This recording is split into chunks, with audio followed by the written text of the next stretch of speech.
நம்முடைய பிதாவாகிய தேவனாலும் நம்முடைய மீட்பரும் இரட்சகருமாகிய இயேசு கிறிஸ்து நாமத்தினாலே கூடி வந்திருக்கிற சகோதர சகோதரிக்கு கிறிஸ்துக்குள்ளான அன்பின் வாழ்த்துக்கள்.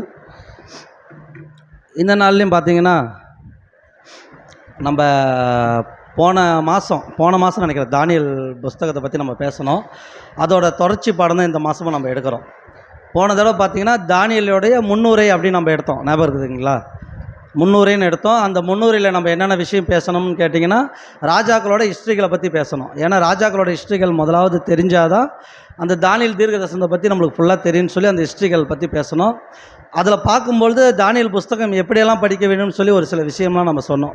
தானியேல் 1-4 வரைக்கும் கரெக்டாக இருக்குது, அதுக்கப்புறம் கொஞ்சம் ஆல்ட்ரு பண்ணுற மாதிரி இருக்குது அப்படின்னு நம்ம அதெல்லாம் பார்த்தோம். இப்போ அந்த பாடம் நம்மளுக்கு ஓரளவுக்கு மைண்டில் இருக்குதுங்களா, இல்லை மறந்துட்டோமா? இருக்கிற வேலையில் நம்மளுக்கு அந்த பாடம் எப்படிங்கிறதே இருக்கும். காலையில் கேட்டால் சாயங்காலமே நம்ம மறந்துடுவோம். அந்த ஸ்டேஜில் தான் நம்ம இருக்கிறோம்.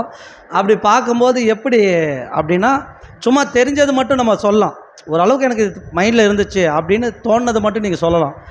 போன மாதம் பாடத்தில் எந்தெந்த விஷயம் நம்ம பார்த்தோம் அப்படின்னு கேட்குறப்ப என்ன விஷயம் பார்த்தோம்னா, கோரேஸ் ராஜானா யாருன்னு பார்த்தோம். அப்போ வேதத்தில் பார்த்தீங்கன்னா தரியூன் ராஜான்னு இருக்கிறாரு, கோரேஸும் இருக்கிறாரு.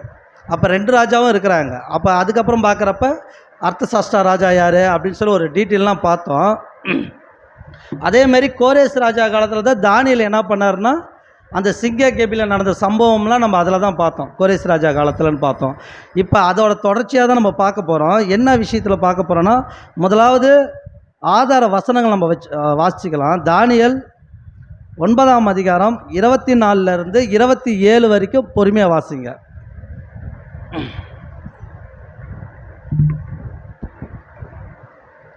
மீறுதலை தவிர்க்கிறதற்கும், பாவங்களை தொலைக்கிறதற்கும், அக்கிரமத்தை நிவிர்த்தி பண்ணுகிறதற்கும், நித்திய நீதியை வருவிக்கிறதற்கும், தரிசனத்தையும் தீர்க்க தரிசனத்தையும் முத்திரிக்கிறதற்கும், மகா பரிசுத்தம் உள்ளவரை அபிஷேகம் பண்ணுகிறதற்கும், உன் ஜனத்தின் மேலும் உன் பரிசுத்த நகரத்தின் மேலும் 70 வாரங்கள் செல்லும்படி குறிக்கப்பட்டிருக்கிறது.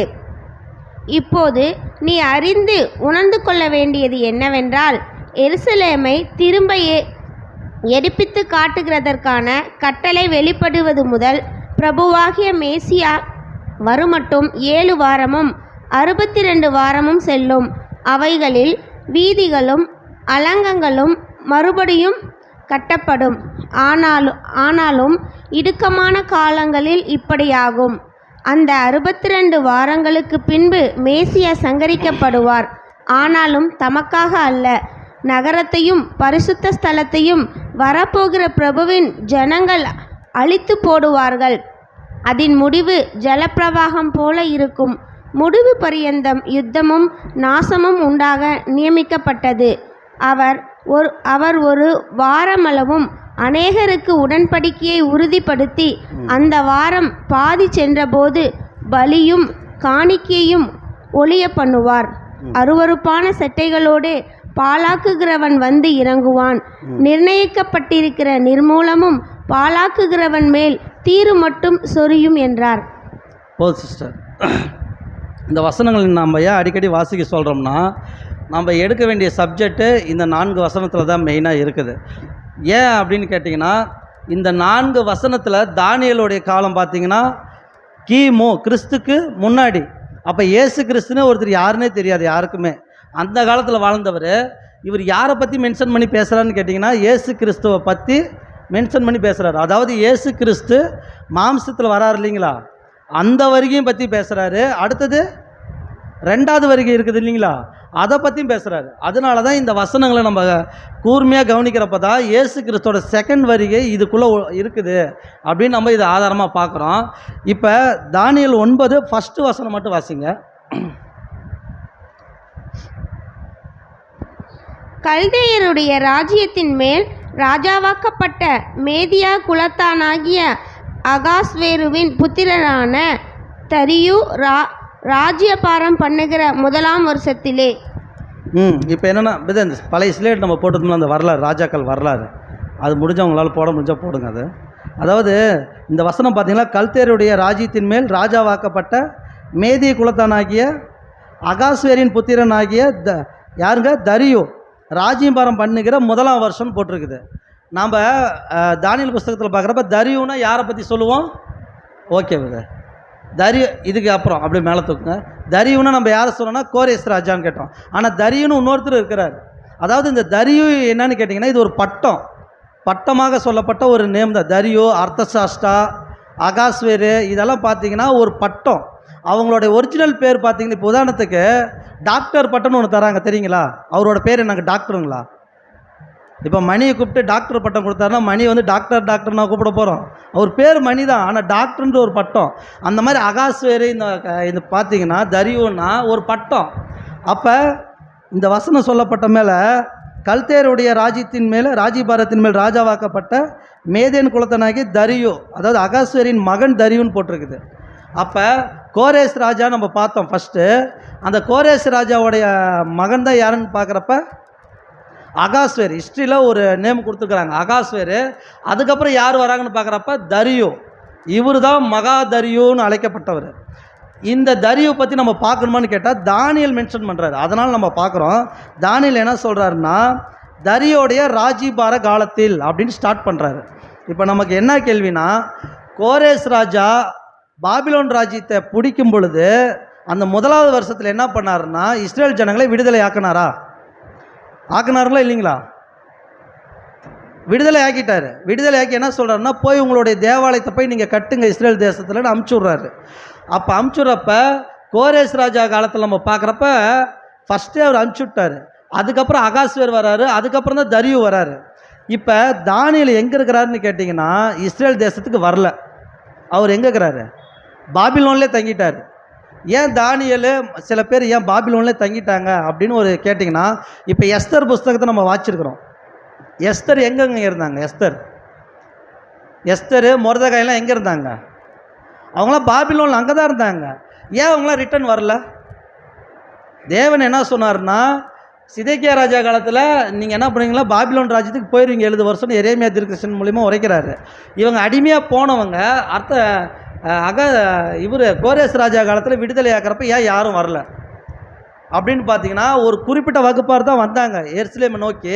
மீதி பேர் வர கிடையாது. அதில் ஒரு நபர் யாருன்னு கேட்டிங்க தானியேல் என்ன சொல்கிறாருன்னா இந்த அகாஸ்வேரின் புத்திரனாகிய தரியு ராஜ்யபாரம் பண்ணும் காலத்தில் அப்படின்னு சொன்னார்னா இது எத்தனாவது வருஷம் அப்படின்னு முதலாவது நம்ம எடுக்கணும். ஏன்னு கேட்டிங்கன்னா ஃபஸ்ட்டு பாருங்கள், ஃபஸ்ட்லேருந்து போடுங்க பிரதர். கோரேஸ் ஆட்சி செய்த காலம்னு பார்க்குறப்ப அவர் எத்தனை வருஷம்னா 21 வருஷம் அப்படின்னு பார்த்தோம். ஆனால் பாபிலோனை அவர் பிடித்து எத்தனை வருஷம் அரசாட்சி பண்ணாருன்னா 10 வருஷம். ஸ்லைடு அப்படியே மேலே தூக்குங்க. 10 வருஷம் அரசாட்சி பண்ணார். அடுத்தது போடுங்க. பார்த்தீங்கன்னா பாருங்கள் அதேமாதிரி அகாஸ்வேர் 2 அவரோட ஆட்சி பார்த்தீங்கன்னா 7 வருஷம் ஆட்சி செஞ்சார் பாபிலோனை. அதுக்கப்புறம் யார் வரான்னு கேட்குறப்ப தான் தரியுன்னு சொன்னோம். ஓகேங்களா? அது கீழே பாருங்கள் பெர்ஷினாகிய முதலாம் மகா தரியு. இவர் வந்து 36 வருஷம் ஆட்சி செய்தார் நம்ம பார்த்தோம்.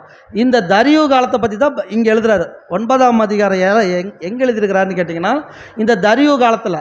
இப்போ கோரேஸ் ராஜா அரசாண்ட காலத்துலேருந்து தரியு வரைக்கும் எத்தனை வருஷம் வருதுன்னு பார்த்தீங்கன்னா 7 ப்ளஸ் இங்கே வசனம் போட்டுக்கிறாரு. எத்தனாவது வருஷம்னு பார்க்குறப்ப தரியு ஆண்ட முதலாம் வருஷத்தில் அப்படின்னு போட்டுக்கிறாரு. 10 7 எத்தனைங்க ஆச்சு? 17. அதுக்கப்புறம் முதலாம் வருஷத்தில் வராரு. 17 வருஷம் கழித்து ஒருத்தர் வராரு. அவருடைய காலத்தில் தானியேல் அங்கே இருக்கிறாரு. ஆனால் இவங்க விடுதலையாகி எத்தனை வருஷம் ஆச்சு?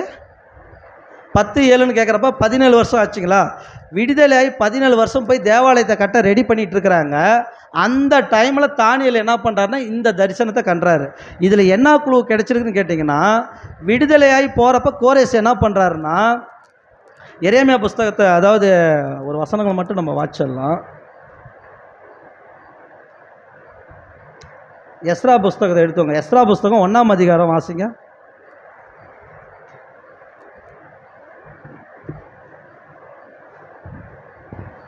எரேமியாவின் வார்த்தையினாலே கர்த்தர் சொன்ன வார்த்தை நிறைவேறும்படி பெர்சியாவின் ராஜாவாகிய கோரேசுடைய முதலாம் வருஷத்திலே கர்த்தர் பெர்சியாவின் ராஜாவாகிய கோரேசின் ஆவியை ஏவினதினாலே அவன் அப்படி தொடர்ச்சியா படிங்க சிஸ்டர். பரலோகத்தின் தேவனாகிய கர்த்தர் பூமியின் ராஜ்யங்களையெல்லாம் எனக்கு தந்தருளி யூதாவில் உள்ள எருசலேமிலே தமக்கு ஆலயத்தை கட்டும்படி எனக்கு கட்டளையிட்டிருக்கிறார்.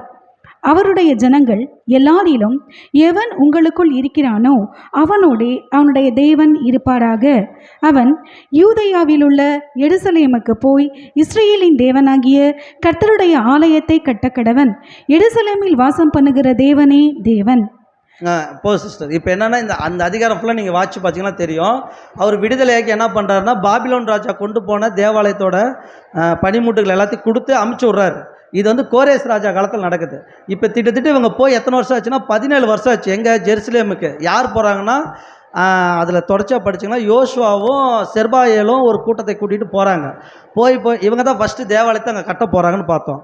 கிட்டத்தட்ட 17 வருஷம் கழித்து தானியேலுக்கு ஏன் இந்த தரிசனம் வந்துச்சுன்னு கேட்டிங்கன்னா, தானியேல் 9ஆம் அதிகாரம் அப்படியே தொடர்ச்சியாக வாசிங்க.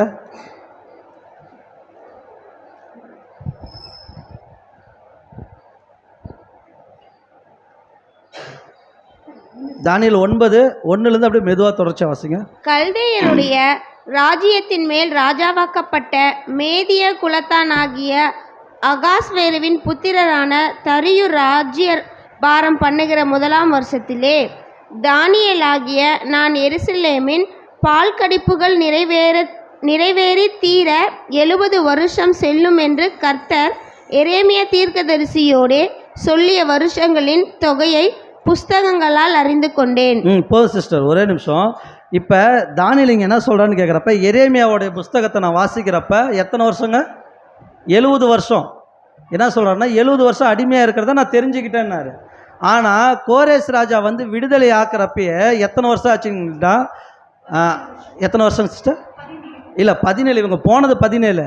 கோரேஸ் அரசாட்சி பிடிச்சி விடுதலை பண்ணுறாருல, ஃபஸ்ட்டு விடுதலை. அப்போ 66 வருஷம் ஆச்சு.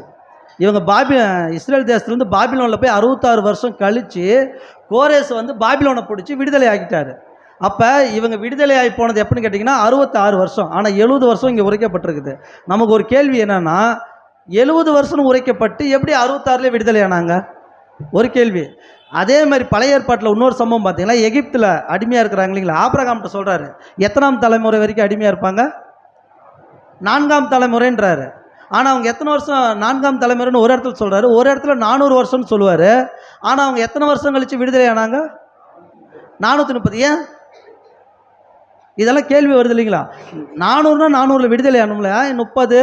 அதே மாதிரி இங்கே 66லேயே விடுதலை ஆனாங்க. என்ன விஷயம்னு கேட்டிங்கன்னா, எகிப்தில் நடந்த சம்பவம் என்னன்னு கேட்குறப்ப 400 வருஷன்றது கரெக்டாக மோசே போய் பார்வோன்ட்ட போய் பேசுகிறாரு இல்லைங்களா, பஞ்சாயத்து பண்ணுறாரு இல்லைங்களா, அது 400 வருஷம் கரெக்டு. ஆனால் அந்த 30 வருஷம் என்ன தான் பண்ணார்னு கேட்டிங்களா, 30 வருஷம் எகிப்தில் வாதிகளை வர வச்சார். வாதிகளை வர வைக்கிறதுக்கு 30 வருஷம் ஆச்சு.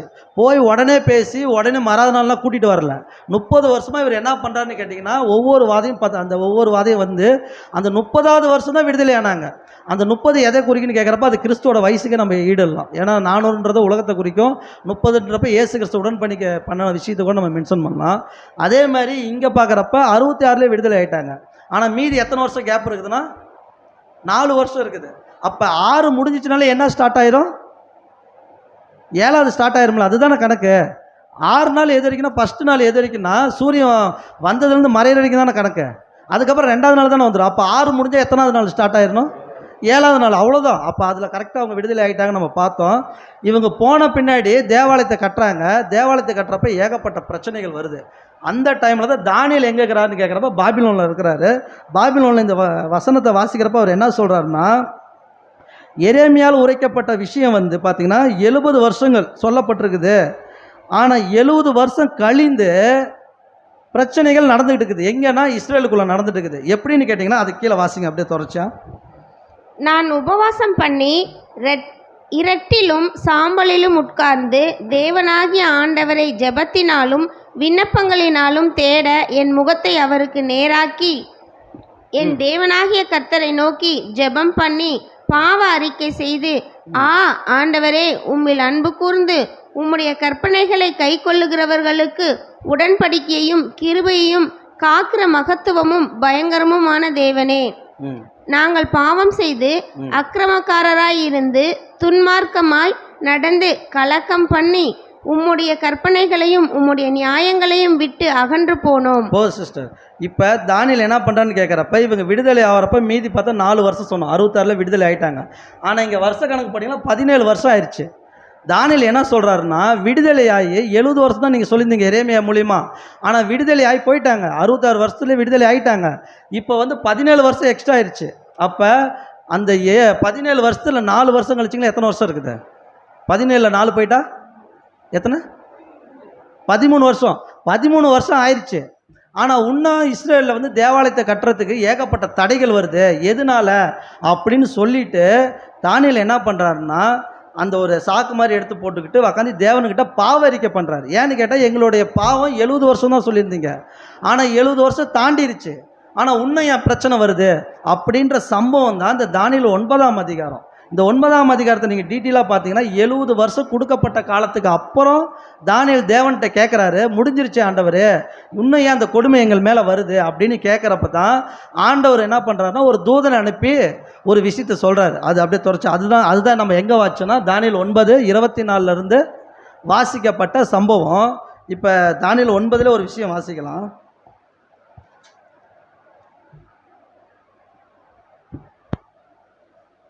தானியேல் 9:12 வாசிங்க. எருசலேமில் சம்பவித்தது போல வானத்தின் கீழ் எங்கும் சம்பவியாதிருக்கிற பெரிய தீங்கை எங்கள் மேல் வர பண்ணினதினால் அவர் எங்களுக்கும் எங்களை நியாயம் தீர்த்த நியாயாதிபதிகளுக்கும் விரோதமாக சொல்லியிருந்த தம்முடைய வார்த்தைகளை நிறைவேற்றினார். ஒரு வசனம் மட்டும் வரும் பாருங்க, அதாவது அதிலே ஒரு வசனம் வரும். எதுக்காக 21 வாசிங்க சிஸ்டர். தானியேல் 9:21. அப்படி நான் ஜெபம் பண்ணி கொண்டிருக்கும் போதே முதல் தரிசனத்திலே நான் கண்ட புருஷனாகிய காபிரியேல் வேகமாக பறந்து வந்து அந்தி பலியின் நேரமாகிய வேளையிலே என்னை தொட்டான். இப்போ என்ன பண்ணுறாருன்னா, இஸ்ரேலுக்காக இப்படி ஜெபம் பண்ணிட்டு இருக்கிறப்ப இப்போதான் தூதர் வந்து சொல்கிறாரு. என்ன சொல்கிறான்னு கேட்குறப்ப அப்படியே தொடர்ச்சா வாசிங்க. இப்போ வாசிங்க. அவன் எனக்கு தெளி உண்டாக்கி என்னோட பேசி, தானியேலே, உனக்கு அறிவை உணர்த்தும்படி இப்போது புறப்பட்டு வந்தேன். இப்போ சொல்றாரு, தானியேல் உனக்கு என்ன பண்றேன்னா அறிவை உணர்த்தும்படி இப்பொழுது வந்தேன். அப்படியே வாசிங்க. நீ மிகவும் பிரியமானவன், ஆதலால் நீ வேண்டிக்கொள்ள தொடங்கின போதே கட்டளை வெளிப்பட்டது. நான் அதை அறிவிக்க வந்தேன். இப்போதும் சொல்லுகிற வார்த்தையை நீ கவனித்து கேட்டு. இப்போ என்ன சொல்றாருன்னா, எதுக்காக வந்தாருன்னா கட்டளையை வெளிப்படுத்த வந்தனர். அது என்ன கட்டளை? அப்படியே தொடர்ச்சியா வாசிங்க. மீறுதலை தவிர்க்கிறதற்கும், பாவங்களை தொலைக்கிறதற்கும், அக்கிரமத்தை நிவர்த்தி பண்ணுகிறதற்கும், நித்திய நீதியை வருவிக்கிறதற்கும், தரிசனத்தையும் தீர்க்க தரிசனத்தையும் முத்தரிக்கிறதற்கும், மகா பரிசுத்தமுள்ளவரை அபிஷேகம் பண்ணுகிறதற்கும், உன் ஜனத்தின் மேலும் உன் பரிசுத்த நகரத்தின் மேலும் 70 வாரங்கள் செல்லும்படி குறிக்கப்பட்டிருக்கிறது. போதும் சிஸ்டர். இப்போ என்ன சொல்றாருன்னா, மீறுதலை தவிக்கிறதற்குன்றார், பாவங்களை தொலைக்கிறதுக்கு. இது யாரோட மீறுதல், யாரோட பாவம்? யாருங்க? இஸ்ரேல். இந்த தீர்க்க தரிசனம் முழுக்க முழுக்க யாருக்காகனா, இந்த டைம் வந்து இஸ்ரேலுக்கு மட்டும்தான், தவிர நம்மளை இதில் ஏடே பண்ணக்கூடாது. ஏன்னு கேட்டிங்கன்னா, தானியேல் எதுக்காக ஜெபம் பண்ணாருன்னா, அவருடைய தேசத்துக்காகவும் அவருடைய இனத்துக்காகவும் ஜெபம் பண்ணுறாரு. அப்போ தான் தேவதூதன் சொல்கிறாரு, மீறுதலை தவிக்கிறதுக்கு. யாரோட மீறுதலை அப்படின்னு கேட்டிங்கன்னா, உன்னுடைய ஜனத்தோட மீறுதலை அப்படின்றாரு. பாவங்கள்ன்றப்ப யாரோடைய பாவம்னா, நீங்கள் செஞ்ச பாவத்தை தொலைக்கிறதுக்கு இந்த 70 வருஷம் கிடையாது. இப்போ எப்படின்னா தானியேல் காலத்தில் சொன்ன 70 வருஷம் கிடையாது, அதுக்குன்னு ஒரு காலம் இருக்குது. அதை தான் சொல்கிறாரு. அப்புறம் என்ன சொல்கிறாருன்னா, தொலைக்கிறதுக்கும் அக்கிரமத்தை நிவர்த்தி பண்ணுகிறதுக்கும், உங்களுடைய அக்கிரமத்தை நிவர்த்தி பண்ணுற ஒரு நாள் இருக்குது. அதே பாருங்கள், நித்திய நீதியை வருவிக்கிறதுக்கும். நித்திய நீதினா யாரை சொல்லுவோம்? நித்திய நீதினா கிறிஸ்து தான் சொல்லுவோம். ஏன்னா அந்த நீதி எப்படின்னா நித்தியமாக இருக்கும். உங்களுடைய பாவத்தையும் அக்கிரமத்தையும் அவர் தொலைச்சிட்டாருன்னா அவ்வளோதான், மீண்டும் வராது. அதுதான் சொல்கிறார், நித்தியமாக இருக்கும் அதுன்னு சொல்லிட்டு. அதுக்கப்புறம் என்ன சொல்கிறாருன்னா, தரிசனத்தையும் தீர்க்க தரிசனையும் முத்திரைக்கு மகா பரிசுத்தம் உள்ளவரை அபிஷேகம் பண்ணணும். மகா பரிசுத்தம் உள்ளவரை அபிஷேகம் பண்ணுவதற்கும், உன் ஜனத்தின் மேலும் உன் பரிசுத்த நகரத்தின் மேலும், அப்படின்னா யூத ஜனத்தின் மேலும் அந்த இஸ்ரேல் தேசத்தின் மேலும் குறிக்கப்பட்டதை எத்தனைனா 70 வாரங்கள். இப்போ 70 வாரங்கள் அப்படின்னா அது எத்தனை வருஷங்கள் இல்லை எத்தனை நாளாக சொல்லலாம்? 70 வாரங்கள். அதாவது 1 வாரம், 2 வாரம், 3 வாரம், அந்த மாதிரி இதுக்குள்ளே எத்தனை வாரங்குது? 70 வாரம் இருக்குது. இப்போ இந்த 70 வாரத்தை தான் பிரிக்கணும். பிரிக்கும் பொழுது தான் இந்த மேசியா எப்போ வருவார், இவங்களோட பாவம் எப்போ தொலையும், அக்கிரமம் எப்போ நிவர்த்தி ஆகுன்றதில் எத்தனை வருஷம் வச்சுக்கிறாங்கன்னா 70 வாரம் குறிக்கப்பட்டதுன்னு போட்டுருக்குது. அது தொடர்ச்சியாக வாசிங்க சிஸ்டர்.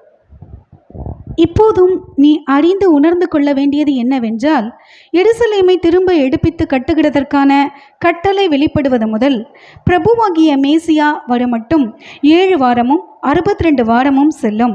ஓ சிஸ்டர், ஒரே நிமிஷம் சிஸ்டர். இப்போ என்ன சொல்கிறாருன்னா, எருசலேமை திரும்பி எடுப்பித்து கட்டுகிற கட்டளை வெளிப்படும் முதல் யார் வரணுமா?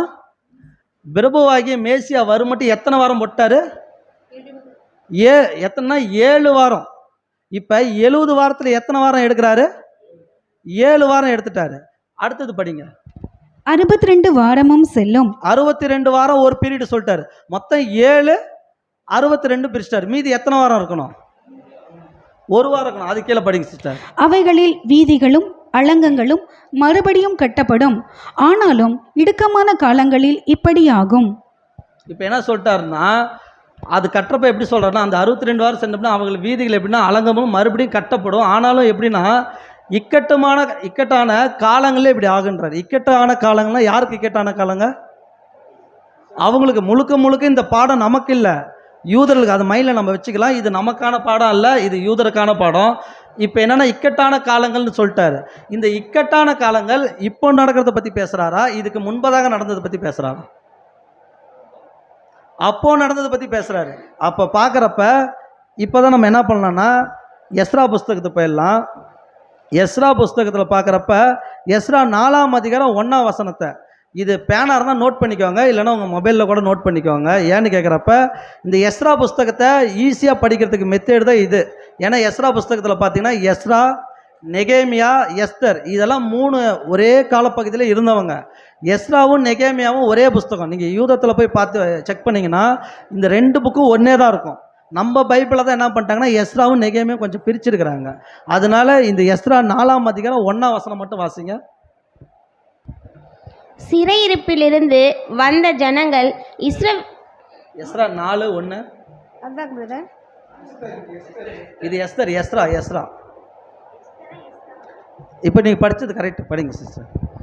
சிறையிருப்பிலிருந்து வந்த ஜனங்கள் இஸ்ரவேலின் தேவனாகிய கர்த்தருக்கு ஆலயத்தை கட்டுகிறவர்கள் என்று யூதாவுக்கும் பென்யமீனுக்கும் இருந்த சத்துருக்கள் கேள்விப்பட்ட போது 5 வாசிங்க அப்படியே. அதில் பெர்ஷியாவின் ராஜாவாகிய கோரேசின் காலம் முழுதும் தரியு என்னும் பெர்ஷியா ராஜா அரசாண்ட காலம் மட்டும் அவர்கள் யோசனையை அவத்தமாக்கும்படி அவர்களுக்கு விரோதமாய் ஆலோசனைக்காரருக்கு கைகூலி காட்டினார்கள். அதாவது எஸ்ரா 4ஆம் அதிகாரம் 1ஆம் வசனத்துலேருந்து 6 வரைக்கும் நீங்கள் நோட் பண்ணிக்கோங்க. 6 வரைக்கும் உள்ள சம்பவம் என்னன்னு கேட்டிங்கன்னா, சிறையிருப்புலேருந்து வராங்க இல்லைங்களா, அதாவது கோரேஸ் ராஜா விடுதலை பண்ணி இஸ்ரேல் தேசத்துக்கு வராங்க. இஸ்ரேல் தேசத்துக்கு வந்து ஆலயத்தை கட்ட ஸ்டார்ட் பண்ணுறாங்க. ஸ்டார்ட் பண்ணுறப்ப அங்கே இருக்கிற ஜனங்கள், ஏற்கனவே இஸ்ரேல் தேசத்தில் இருக்கிறாங்களா பாலஸ்தீனா பகுதியில், அந்த ஜனங்களாம் என்ன பண்ணுறான்னு கேட்குறப்ப ஏற்கனவே இந்த தேசம் அழிக்கப்பட்டு தான் இவங்க போயிட்டாங்க. மீண்டும் இவங்க ஆலயத்தை கட்டி ஜெருசலேமை உருவாக்கினா மறுபடியும் என்ன பண்ணுன்னா கலகங்களை ஏற்பட்டு நம்மளுக்கு விரோதமாக வருவாங்கன்னு சொல்லிட்டு ஆலயத்தை கட்டாத அளவுக்கு முதலாவது தடை பண்ணுறாங்க. இது எஸ்ரா 4ஆம் அதிகாரத்துலேருந்து 1லேருந்து 6 வரைக்கும் உள்ள டீட்டெயிலான வசனம். அதே மாதிரி பார்க்குறப்ப இவங்க எத்தனை வருஷம் பண்ணாங்கன்னு கேட்குறப்ப எஸ்ரா 4:5 ஒரு வசனம் சொல்லுது, பெர்ஷியாவாகிய ராஜா, அதாவது பெர்ஷியாவின் ராஜாவாகிய கோரேஸ் காலம் முதல், ஃபஸ்ட்டு ராஜா கோரேஸ் காலம் முதல் தரியு என்னும் பெர்ஷியா ராஜா அரசாண்ட எத்தனாவது வருஷம் வரைக்கும், அவங்களோட காலம் வரைக்கும் தடை பண்ணார்கள்னு கேட்குது. இப்போ கோரேஸோட ராஜ்யத்துக்கும் தரியு ராஜ்யத்துக்கும் நம்ம எத்தனை வருஷம் பார்த்தோம்? 17 வருஷம் பார்த்தோம். 17 வருஷமாக இவங்க என்ன பண்ணாங்கன்னா தேவாலயத்தை கட்டாத அளவுக்கு தடை பண்ணினார்கள்னு பார்க்குறோம். இதில் அதே மாதிரி பார்த்திங்கன்னா எஸ்ரா 4ஆம் அதிகாரம் 5 தொடர்ச்சியாக வாசிக்கிச்சுட்டு அதில் 3லேருந்து 3 எஸ்ரா 4:3 வாசிங்க. அதற்கு சேருபாபேலும் யெசுவாவும் இஸ்ரவேலில் மற்றும் உள்ள தலைவரான பிதாக்களும் அவர்களை நோக்கி, எங்கள் தேவனுக்கு ஆலயத்தை கட்டுகிறதற்கு உங்களுக்கும் எங்களுக்கும் சம்பந்தமில்லை. பெர்ஷியாவின் ராஜாவாகிய கோரேஸ் ராஜா எங்களுக்கு கட்டளையிட்டபடி நாங்களே இஸ்ரவேலின் தேவனாகிய கர்த்தருக்கு அதை கட்டுவோம் என்றார்கள். போதும் சிஸ்டர். இப்போ செருபாவேலு யோசுவா காலத்தில் தான் அவங்க வராங்க, நம்ம அதை பார்த்துட்டோம். அதே எஸ்ரா 4:24 வாசிங்க.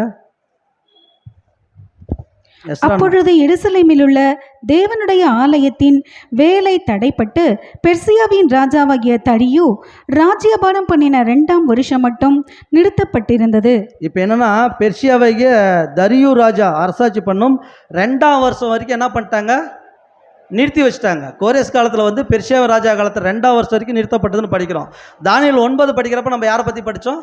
பெர்சியாவாகிய கோரேஸு அரசாண்டா 1ஆம் வருஷம். புரியுதுங்களா? இப்போ இவங்க தடை பண்ணது யாருக்கு அதுக்கு போயிருக்குதுன்னு கேட்டிங்கன்னா, தரியு ராஜாவுக்கு ஒரு கடிதத்தை எழுதுகிறாங்க.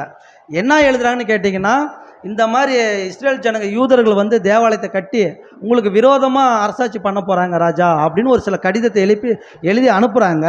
அது பெர்சியா ராஜா படித்து பார்த்துட்டு அவருக்கு ரிட்டன் ஒரு கடிதத்தை எழுதுறாரு. என்ன எழுதுறாருன்னு கேட்குறப்ப, எங்கள் முன்னோர்கள் சொன்ன மாதிரி தான் அவங்க கட்டுறாங்க, அவங்களோட கஜானாலேருந்து தான் பணம்லாம் கொடுக்கப்படுது, அவங்களோட ஆலயத்தை கட்டுறதுக்கு யாரும் தடை பண்ண வேணாம், அவங்களுக்கு நீங்கள் என்ன பண்ணீங்களா பணம் எல்லாத்தையும் நீங்கள் கொடுத்து உதவி செய்யணும்னு சொல்லி இந்த தரியு எழுதுறாரு. லெட்ரு எழுதி அனுப்புகிறாரு. யாருக்குன்னா இஸ்ரேல் ஜனங்களுக்கு எழுதி அனுப்புகிறாரு. இந்த சம்பவம் யாருக்கு அதுக்கு போயிருக்குன்னு கேட்டிங்கன்னா, தானியேலுக்கு அதுக்கு போயிடுச்சு. அதனால தான் தானியேல் ஜெபம் பண்ணுறாரு. எது வரைக்கும் இவ்வளோ தடைகள் வரும்னு கேட்குறப்ப தான் அந்த தடை நிவர்த்தி பண்ணுறது தான் இந்த 70 வார தீர்க்க தரிசனம் கொடுத்துட்டாரு. ஏன்னு கேட்டிங்கன்னா, நீங்கள் அடங்கவே மாட்டீங்க கடைசி வரைக்கும், உங்களுக்கு இவ்வளோ பிரச்சனை வந்துக்கிட்டே இருக்கும். உங்கள் பிரச்சனை எப்போ தான் முடியும்னு கேட்டிங்கன்னா, இந்த 70 வாரத்தில் தான் முடியிட்டார். ஏன்னு கேட்டால், இந்த 70 வாரத்தில் மேசியான்னு ஒருத்தர் வராரு, அவர் உங்களை மீட்டெடுக்கிறாரு. அதுக்கப்புறம் உங்களை ஆள்றதுக்கு இன்னொரு ராஜா ஒருத்தன் வரப்போகிறான். அந்த ராஜா காலத்தில் மேசியா மீண்டும் வந்து இந்த தேசத்தை என்ன பண்ண போகிறாருன்னா, இந்த தேசத்தை பிடித்து உங்களுக்கு மீண்டும் கொடுக்க போகிறாரு. முழுமையான விடுதலை எப்போ நடக்குன்னு கேட்டிங்கன்னா, அந்த 70 வாரத்தில் தான் அப்படின்னு உரைக்கப்பட்ட தீர்க்கதரிசனம் இந்த தானியேல் தீர்க்கதரிசனம் பார்த்துட்டோம். இப்போ நம்மளுக்கு இன்னொரு கேள்வி என்னென்னு கேட்டிங்கன்னா, இப்போ நான் சொல்கிறது மட்டும் நீங்கள் குறித்து வச்சுக்கோங்க, உங்களுக்கு அது யூஸ்ஃபுல்லாக இருக்கும். எஸ்ரா 5ஆம் அதிகாரம் 1லேருந்து 10 வரைக்கும் உள்ள வசனங்களை நீங்கள் பார்த்தீங்கன்னா, 1ஆம் வசனம் மட்டும் வாசிங்க. எஸ்ரா 5:1. அப்பொழுது ஆகாய் தீர்க்கதரிசியும் இத்தோவின் குமாரனாகிய சகரியா என்னும் தீர்க்கதரிசியும் யூதாவிலும் எருசலேமிலும் உள்ள யூதருக்கும் இஸ்ரேல் தேவனின் நாமத்திலே தீர்க்க தரிசனம் சொன்னார்கள். அதிலே 17 வாசிங்க சிஸ்டர். இப்பொழுது ராஜாவுக்கு சித்தமாயிருந்தால் எருசலேமில் உள்ள தேவனுடைய ஆலயத்தை கட்ட ராஜாவாகிய கோரேஸ் கட்டளையிட்டதுண்டோ என்று பாபிலோனில் இருக்கிற ராஜாவின் கஜானாவிலே ஆராய்ந்து பார்க்கவும், இந்த விஷயத்தில் ராஜாவினுடைய சித்தம் இன்னதென்று எங்களுக்கு எழுதி அனுப்பவும் உத்தரவாக வேண்டும் என்று எழுதி அனுப்பினார்கள். போதும் சிஸ்டர். அதே மாதிரி எஸ்ரா 5:1லேருந்து 10 வரைக்கும் பார்த்தீங்கன்னா இந்த டீட்டெயில் இருக்கும். கோரேஸ் ராஜா காலத்தில் என்ன பண்ணார் அப்படின்ட்டு டீட்டெயில் கொடுத்துருப்பாங்க. அதேமாதிரி எஸ்ரா 5ஆம் அதிகாரம் 11லேருந்து 17 வரைக்கும் வசனங்களை வாட்சி பார்த்தீங்கன்னா, கோரேஸ் இவங்களுக்கு ரீப்ளை எழுதுகிற லெட்ரு, அந்த டீட்டெயில் பற்றி போட்டிருக்கோம். ஏன்னு கேட்டிங்கன்னா, இந்த எஸ்ரா புஸ்தகத்தை வந்து ஏகப்பட்ட விஷயத்தை வந்து மாற்றி மாற்றி உள்ளே இருக்கும். எந்த காலத்தை நான் மீண்டும் சொல்கிறது என்னென்னு கேட்டிங்கன்னா, எஸ்ராவும் அதேமாதிரி நெகேமியா புஸ்தகம் ஒரே புஸ்தகம், அந்த சமம் இந்த சமம் கொஞ்சம் மாறி மாறி இருக்கிறனால உங்களுக்கு குழப்பமாக இருக்கும். இதை நீங்கள் குறித்து வச்சிட்டிங்கன்னா அந்த புக்கு படிக்கிறதுக்கு உங்களுக்கு யூஸ்ஃபுல்லாக இருக்கும். அதே மாதிரி பார்த்தீங்கன்னா எஸ்ரா 6:6ஆம் அதிகாரம் 1 வாசிங்க சிஸ்டர். அப்பொழுது ராஜாவாகிய தரியு இட்ட கட்டளையின்படியே பாபிலோன் கஜானாவில் உள்ள தஸ்திர அறையை சோதித்தார்கள். அதேமாதிரி எஸ்ரா 6:5 வாசிங்க சிஸ்டர். அன்றியும் நேபுகாத் நேச்சர் எருசலேமில் இருந்த ஆலயத்தில் இருந்து எடுத்து பாபிலோனுக்கு கொண்டு வந்த தேவனுடைய ஆலயத்துக்கு அடுத்த பொன் வெள்ளி பனிமூட்டுகள் எருசலேமில் உள்ள தேவ ஆலயமாகிய தங்கள் ஸ்தானத்திற்கு போய் சேரும்படிக்கு திரும்ப கொடுக்கப்பட கடவது, அவைகளை தேவனுடைய ஆலயத்துக்கு கொண்டு போக கடவர்கள் என்று எழுதியிருந்தது. போதும் சிஸ்டர். அதேமாதிரி எஸ்ரா 6:6லேருந்து 15 வரைக்கும் அதையும் நோட் பண்ணிக்கோங்க. அது அந்த லெட்டரை பற்றி டீட்டெயிலாக எழுதியிருப்பார். அதேமாதிரி எஸ்ரா 6ஆம் அதிகாரம் 16லேருந்து 22 வரைக்கும் வசனங்கள் வாட்சி பார்த்தீங்கன்னா ஒரே ஒரு வசனம் வாசிக்கலாம். 6:16 வாசிங்க சிஸ்டர். எஸ்ரா 6:16. அப்பொழுது இஸ்ரவேல் புத்திரரும் ஆசாரியரும் லேவியரும் சிறையிருப்பிலிருந்து வந்த மற்றவர்களும் தேவனுடைய ஆலய பிரதிஷ்டையை சந்தோஷமாக கொண்டாடினார்கள். அது 22 வாசிங்க. புளிப்பில்லாத அப்ப பண்டிகை 7 நாளாக சந்தோஷத்துடனே ஆசரித்தார்கள். கர்த்தர் அவர்களை மகிழ்ச்சியாக்கி அவர்கள் கைகளை இஸ்ரவேலின் தேவன் என்னும் தேவனுடைய ஆலயத்தின் வேலையிலே பலப்படுத்தத்தக்கதாய் அசீரியருடைய ராஜாவின் இருதயத்தை அவர்கள் பட்சத்தில் சார்ந்திருக்க பண்ணினார். இப்போ என்னன்னா எஸ்ரா 6ஆம் அதிகாரம் 16லேருந்து 22 வரைக்கும் பார்த்தீங்கன்னா தேவாலயத்தை கட்டிட்டாங்க. தேவாலயத்தை கட்டிட்டு பிரதிஷ்டை பண்ணிட்டாங்க. அந்த சம்பவம்லாம் அதில் போட்டிருக்கோம். அதே மாதிரி எஸ்ரா 6ஆம் அதிகாரத்தில் 15 பார்க்குறப்ப 6:15 மட்டும் வாசிங்க. ராஜாவாகிய தரியு அரசாளுகிற 6ஆம் வருஷம் ஆதார் என்னும் மாதம் 3ஆம் தேதியிலே அந்த ஆலயம் கட்டி முடிந்தது. போதும் சிஸ்டர். இப்போ என்ன பிரச்சனைன்னு கேட்டிங்கன்னா, ஃபஸ்ட்டு ஒரு தேசத்துக்குள்ளே போகிறப்ப அந்த தேசத்தில் முதலாவது நம்ம எதை கட்டுவோம்? அந்த தேசத்துக்குள்ளே நம்ம என்ன கட்டுவோம்? சுற்றி அலங்கம் தான் கட்டுவோம். ஆனால் இங்கே என்ன பண்ணிட்டாங்கன்னா, ஃபஸ்ட்டு என்ன பண்ணிட்டாங்கன்னா தேவாலயத்தை கட்டியிருக்கிறாங்க. இது சரியா? நம்மளோட கேள்வி, இது சரியா இருக்குமா? பாதுகாப்பு பண்ணிட்டு தான் அதுக்கப்புறம் வீடு போனோடனே ஒரு வீடு மாதிரி கட்டுவோம். அந்த வீட்டில் இருந்துக்கிட்டு அலங்கத்தை கட்டுவோம். அதுக்கப்புறம் தான் ஆலயத்தை கட்டுவோம். ஆனால் இங்கே பார்த்தீங்கன்னா என்ன பண்ணிக்கிறாங்க? போனோடனே ஆலயத்தை கட்டிட்டாங்க. ஏன் இந்த கேள்வி நம்ம வைக்கிறோம்னு கேட்டிங்கன்னா, தானியேலோட தீர்க்கதரிசனம் என்ன சொல்லிச்சுன்னா, எருசலேமை மீண்டும் எடுப்பிக்கப்படுற கட்டளை பிறப்பிக்கும் முதல் பிறப்புவாகி மேசியா வர வரைக்கும் எத்தனை வாரம்? 70 வாரம்னு பார்த்துட்டோம். கோரேஸ் ராஜா விடுதலை பண்ண உடனே அந்த 70 வாரம் ஸ்டார்ட்டே ஆகாது. அதுக்காக பார்க்குறப்ப தேவாலயத்தை கட்டுறப்போ ஒரு சில பேர் சொல்லுவாங்க, தேவாலயம் கட்டிட்டாங்கல்ல, அப்பயே கட்டப்பட்டு ஸ்டார்ட் ஆயிடுச்சு, அப்போலேருந்து கணக்கு வருமானு கேட்டிங்கன்னா அப்போலேருந்து கணக்கு வராது. எப்போ தானியேல் அந்த தீர்க்கதரிசனம் சொன்ன மாதிரி ஒரு ராஜா என்னைக்கு கட்டளை போடுறாரோ அன்னையிலேருந்து தான் 70 வாரம் ஸ்டார்ட் ஆகணும். அதனால தான் இந்த டீட்டெயிலாம் நம்ம பார்க்குற காரணம் என்னென்னு கேட்டிங்கன்னா, இந்த டீட்டெயில் ஓரளவுக்கு நீங்கள் புரிஞ்சுக்கிட்டிங்களா தான் அந்த 70 வாரம் புரியுன்றதுக்கோசரம் நம்ம பார்க்குறோம். அதே மாதிரி பார்க்குறப்ப எந்த காலத்தில் கட்டினாங்கன்னா, கோரேஸ் பெர்சியா வைக்கிய ராஜா தரியு அரசாண்ட எத்தனாவது வருஷத்தில் கட்டினாங்க? வசனங்களும் இப்போ படிச்சுமே. எஸ்ரா 4:5 படிக்கிறப்ப என்ன சொன்னார்னா, 6ஆம் வருஷத்தில் ஆதார் என்னும் மாதத்தில் 3ஆம் தேதியில் அந்த ஆலயம் கட்டப்பட்டுச்சுன்னு நம்ம பார்க்குறோம். இப்போ இந்த கணக்கு போடுறப்ப எத்தனாவது வருஷம்னு பார்த்தீங்கன்னா, கிமு 515 கட்டியிருக்கிறாங்க. 515 516 வரைக்கும் ஒரு டீட்டெயில் தராங்க. அதுக்குள்ளே தேவாலயம் கட்டப்பட்டுருச்சு. ஆனால் தீர்க்கதரிசனம் என்ன சொன்னுச்சுன்னா, எருசலேமே கட்டப்படணும் அப்படின்னு ஒரு வசனம் சொல்லுது. ஒரே ஒரு வசனங்களை வாசிக்கலாம். எஸ்ரா 4:6 வாசிங்க சிஸ்டர். ஆகாஸ்வேரு அரசாளுகிற போது அவனுடைய ராஜ்யபாரத்தின் துவக்கத்திலே யூதாவிலும் எருசலேமிலும் குடியிருக்கிறவர்களுக்கு விரோதமாக பிரியாது எழுதினார்கள். அதுக்கு மேலே ஒரு வசனம் இருக்குது, அது வாசிங்க சிஸ்டர். பெர்சியாவின் ராஜாவாகிய கோரேசின் காலம் முழுதும் தரியு என்னும் பெர்சிய ராஜா அரசாண்ட காலம் மட்டும் அவர்கள் யோசனையை அவத்தமாக்கும்படி அவர்களுக்கு விரோதமாய் ஆலோசனைக்காரருக்கு கைக்கூலி கட்டினார்கள். இந்த வசனம் நீங்கள் பார்த்தீங்களா உங்களுக்கு ஈஸியாக புரிஞ்சிடும். பார்த்தீங்களா, பெர்சியாவின் ராஜாவாகிய கோரேஸ், ஓகேங்களா, காலம் முதல் தரியு வந்துட்டாருங்களா, தரியு வந்துட்டார். இப்போ இந்த கோரேஸுக்கும் தரியுக்கும் நடுவில் யார் இருக்கிறாருன்னு கேட்குறப்ப அகாஸ்வேர்னு ஒருத்தர் இருக்கிறாரு. இந்த அகாஸ்வேர் யாருன்னு கேட்டிங்கன்னா, பைபிள் அகாஸ்வேர்னு படித்தா யாரை சொல்லுவோம்? எஸ்தரோட கணவரை தான் சொல்லுவோம். ஆனால் இந்த அகாஸ்வேர் வேற. இந்த அகாஸ்வேர் யாருன்னு கேட்டிங்கன்னா, கோரேஸோடைய பையன் அகாஸ்வேர். அதுக்கப்புறம் யார் வர்றன்னா மகாதரியுன்னு ஒருத்தர் வராரு. இந்த காலத்தில் தான் தேவாலயத்தை கட்டிட்டாங்கன்னு நம்ம பார்க்குறோம். பெர்சியாவாகிய ராஜா அரசாண்ட காலம் மட்டும் அவர்கள் யோசனை என்ன பண்ணாங்க? அவத்தமாக்கினாங்க. இதுக்கு இடையில எத்தனை ராஜா இருக்கிறாங்க? தரியு, அகாஸ்வேரு, கோரேஸ், 3 பேர் வந்துட்டாங்க இல்லைங்களா? அது கீழே இருக்கிற வசனம் போடுங்க அப்படியே. அதை படிங்க சிஸ்டர். அது கீழே இருக்கிற வசனம்.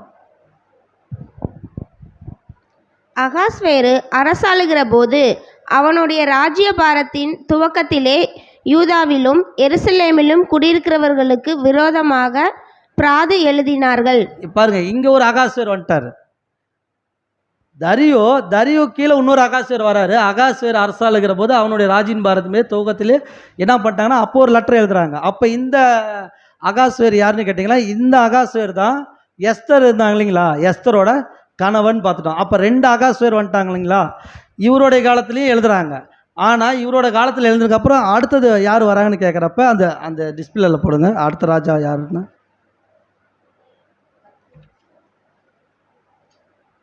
வசனங்களை வாசிக்கலாம். எஸ்தர் 4:7 வாசிங்க சிஸ்டர். அர்த்தசஷ்டாவின் நாட்களிலும் பிஸ்லாமும் மித்திரேத்தும் தபேயேலும் மற்றுமுள்ள அவர்கள் வகையாராவும் பெர்சிய ராஜாவான அர்த்தசஷ்டாவுக்கு ஒரு மனு எழுதினார்கள். அந்த மனு சீரிய எழுத்திலும் சீரிய பாஷையிலும் எழுதியிருந்தது. இப்போ இங்கே பார்த்தீங்கன்னா இங்கே ஒரு ராஜா வர்றாரு. யாருன்னா அர்த்தசாஸ்டான்னு படிக்கிறோம். இந்த அர்த்தசாஸ்டா தான் யாருன்னு கேட்குறப்ப இவர் யாருன்னா அந்த எஸ்தர் கல்யாணம் பண்ணார்ல அகாஸ்வேரு, அவருடைய பையன் முதலாம் அர்த்தசாஷ்டா ஆட்சியின் காலம் பார்க்குறப்ப கிமு 465 425 வரைக்கும் மொத்தம் 40 வருஷம் அரசாட்சி பண்ணார். இவர் தான் என்ன பண்ணார்னா எருசலேமை திரும்பி எடுப்பிக்க கட்டளை பிறப்பிக்கப்பட்ட அர்த்தசாஷ்டான்னு நம்ம படிக்கிறோம். அப்போ இந்த தீர்க்க தரிசனம் எங்கேருந்து தான் ஸ்டார்ட் ஆகும்னு கேட்டிங்கன்னா இங்கேருந்து தான் ஸ்டார்ட் ஆகணும். இப்போ புரியுதுங்களா? தேவாலயம் கட்டப்பட்டது, இவங்க விடுதலை ஆனதெல்லாம் கணக்கு கிடையாது. எப்போ கட்டளை வெளிப்பட்டதோ அப்பொழுது தான் ஸ்டார்ட் ஆகணும். இப்போ என்னென்னா ஒரு வசனங்கள் வாசிக்கலாம். இந்த அர்த்தசாஷ்டா ராஜா காலத்தில் 3 சம்பவம் நடந்திருக்குது. 3 சம்பவத்தை நீங்கள் மைண்டில் வச்சுக்கிட்டிங்கன்னா அது உங்களுக்கு இந்த பாடத்துக்கு ஈஸியாக இருக்கும். முதலாவது சம்பவம் என்னன்னு கேட்டிங்கன்னா, இந்த எஸ்ரா யார்? முதலாவது எஸ்ரா யார்? நிறைய பாடத்தில் கேட்டிருக்கோம். எஸ்ரா யாருங்க? தெரியாதுங்க. பிரதரே எடுத்துருக்கிறார். வேத பாரகர். அவர் வந்து நல்ல ஒரு வேத பாரகர். அவர் என்ன பண்ணுவார்னா நியாயப்பிரமாணத்தை நல்லா படித்து ஜனங்களுக்கு போதிக்கிறவர் எஸ்ரா. நெகேமியா யாரு? யாருங்க? யாரோ சொன்னாங்களே, பானபாத்தக்காரர் அவரு. அப்ப நல்லா ஒன்று புரிஞ்சுக்கணும். எஸ்ரா, நெகேமியா, அடுத்தது செர்பாவேல், யோசுவா. செர்பாவேல் யோசுவா காலத்தில் தான் ஃபஸ்ட்டு விடுதலை வந்து தேவாலயத்தை கட்டுறாங்க. அடுத்தது யார் வரான்னு கேட்டிங்கன்னா எஸ்ரா வராரு. இது பார்க்குறப்ப எஸ்ரா 4ஆம் அதிகாரத்தில் 7 முதல் 23 வர வசனங்களை நீங்கள் வாசித்தீங்கன்னா இந்த சம்பவத்தை பற்றி ஃபுல்லாக டீட்டெயில் இருக்கும். எஸ்ரா 4:7 வாசிங்க சிஸ்டர். அர்த்தசஷ்டாவின் நாட்களிலும் பிஸ்லாமும் மித்ரேதாத்தும் தாபேயேலும் மற்றுமுள்ள அவர்கள் வகையராவும் பெர்சியா ராஜாவான அர்த்தசஷ்டாவுக்கு ஒரு மனு எழுதினார்கள். அந்த மனு சீரிய எழுத்திலும் சீரிய பாஷையிலும் எழுதியிருந்தது. ஒரு வசனத்தில் பார்த்தீங்கன்னா அந்த பகுதியை நீங்கள் வாட்சி பார்த்தீங்கன்னா யார் வரான்னு கேட்குறப்ப எஸ்ராவை வந்து அர்த்தசாஷ்டா வந்து அமுச்சுடுறாரு, இஸ்ரேல் தேசத்துக்கு போக சொல்கிறார். எதுக்காகனா நியாயப்பிரமாணத்தை உன்னோட ஜனங்களுக்கு போதித்து வழி நடத்துன்னு அமுச்சுடுறாரு.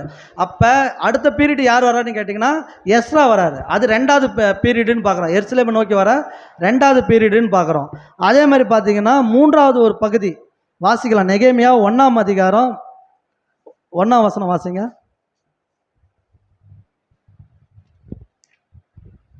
அகலியாவின் குமாரனாகிய நெகேமியாவின் நடபடிகள் 20ஆம் வருஷம் கிஸ்லேயு மாதத்தில் நான் சூசான் என்னும் அரமனையில் இருக்கும்போது சம்பவித்தது என்னவென்றால். போது சிஸ்டர், இப்போ என்ன சொல்கிறேன்னா 20வது வருஷம்னு சொல்கிறாரு. எத்தனாவது வருஷம்? 20வது வருஷன்றாரு. யாரோட 20வது வருஷம்? இஸ்ரேல் இல்லை, அர்த்தசாஷ்டா ராஜ்யபாரம் பண்ணும் 20வது வருஷம்னு போட்டிருக்குது. ஓகேங்களா? கடிதம் இது வந்து சில பேர் என்ன சொல்கிறான்னு கேட்டிங்கன்னா எஸ்ரா புஸ்தகத்தில் வர அர்த்தசாஷ்டா ராஜாவும் இங்கே வர அர்த்தசாஷ்டா ராஜாவும் வேறன்றாங்க. அப்படி நிறைய பேர் பேசுகிறாங்க. நமக்கு என்ன தோணுதுன்னு கேட்டிங்கன்னா எஸ்ரா புஸ்தகத்தில் வர அர்த்தசாஷ்டாவும் இதில் நெகேமியாவில் வர அர்த்தசாஷ்டாவும் ஒருத்தராக தான் இருக்க வாய்ப்பு உண்டு. ஏன்னு கேட்டிங்கன்னா அவருடைய ஃபஸ்ட்டு பீரியடில் ஒரு கடிதத்தை எழுதுகிறாங்க இஸ்ரேல் தேசத்துக்கு விரோதமாக. அந்த லெட்டருக்கு என்ன பண்ணுறாருன்னா கொஞ்ச நாள் கழித்து எஸ்ராவை அமுச்சுடுறாரு. எதுக்காகனா போய் நியாயப்பிரமாணத்தை போதின்னு அமுச்சுடுறாரு. ஆனால் அந்த லெட்டருக்கு ரீப்ளே பண்ண மாதிரி வேதத்தில் எங்கேயுமே இல்லை. யாருன்னா அர்த்தசாஷ்டா கொடுக்கப்பட்ட லெட்டருக்கு ரீப்ளே வந்த மாதிரி எங்கேயுமே கிடையாது. அப்போ யார் வராங்கன்னா எஸ்ரா வராரு ஒரு பீரியடு. அதுக்கப்புறம் 20வது வருஷம் கழித்து யார் இருக்கிறாருன்னா இந்த நெகேமியா என்ன பண்ணுறாருன்னா ராஜா முன்னாடி கொஞ்சம் சோர்ந்த மாதிரி இருக்கிறாரு. ராஜா கேட்குறாரு, தொடர்ச்சியாக வாசிங்க சிஸ்டர். என் சகோதரரில் ஒருவனாகிய ஆனானியும் வேறே சில மனுஷரும் யூதாவில் இருந்து வந்தார்கள். அவர்களிடத்தில் நான் சிறையிருப்பில் மீண்டு தப்பின யூதரின் செய்தியையும் எருசலேமின் செய்தியையும் விசாரித்தேன். அதற்கு அவர்கள், சிறையிருப்பில் மீண்டிருக்கிறவர்கள் அந்த தேசத்திலே மகா தீங்கையும் நிந்தையையும் அனுபவிக்கிறார்கள். எருசலேமின் அலங்கம் இடிப்பட்டதும் அதன் வாசல்கள் அக்னியால் சுட்டெரிக்கப்பட்டதுமாய் கிடக்கிறது என்றார்கள். இப்போ வந்து இந்த எஸ்ரா கிட்ட அவருடைய சகோதரன் வரப்போ எஸ்ரா கேட்குறாரு, தேசம் விடுதலை ஆகி போனாங்கள்ல அங்கே இருக்கிறவங்களும் எல்லாம் எப்படி இருக்கிறாங்கன்னு கேட்குறப்ப இவர் சொல்கிறாரு, இன்னும் தேசம் அப்படி தான் இருக்குது, ஏகப்பட்ட பிரச்சனையில் போயிட்டுருக்குது, அலங்கம்லாம் இடிஞ்சு தான் இருக்குது, எதுவும் கட்டலன்றப்ப தான் இந்த நெகேமியா ரொம்ப ஃபீல் ஆயிடுறாரு.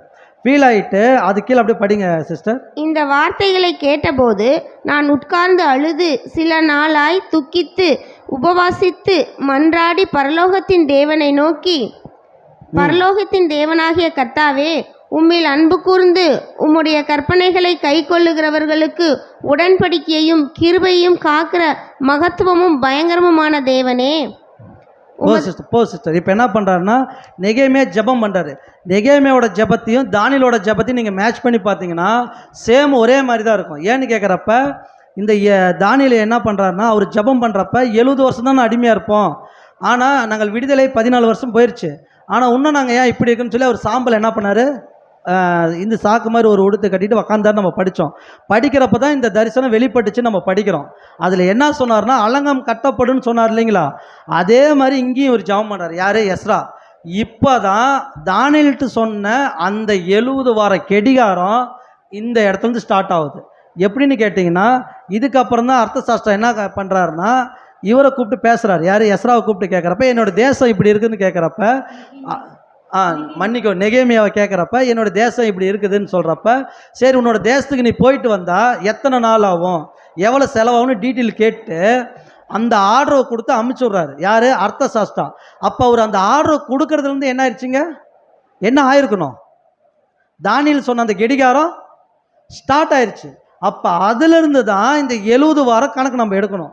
அப்போ இந்த 70 வாரம் எடுக்கிறப்ப எந்த இடத்துல மேசியா வருவார், எந்த இடத்துல முடிய போகுது அப்படின்னு பார்த்தீங்கன்னா அந்த ஸ்லைடு உங்களுக்கு வாட்ஸ்அப்பில் அனுப்பலாம், அதை போடுங்க சார் பிரதர்.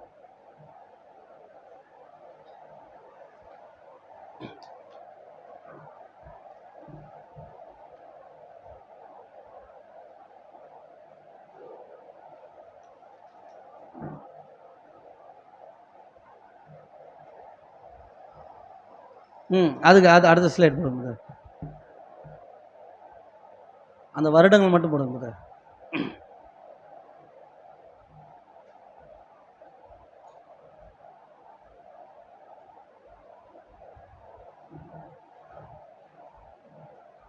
மூணாவது ஸ்லைட் போடுங்க சார். மூணாவது.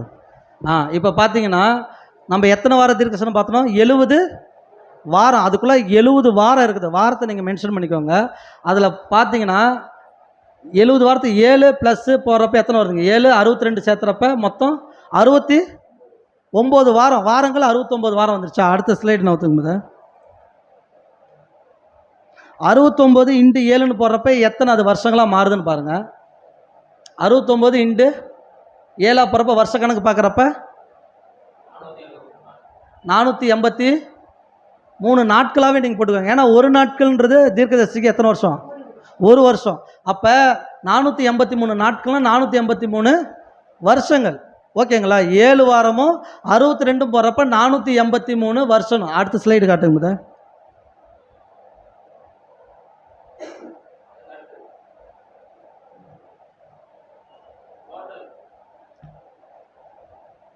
இல்லை அடுத்த ஸ்லைடு காட்டுங்க. இல்லை இன்னொன்று கீழே ஒரு கணக்கு போட்டு பாருங்க. அடுத்தது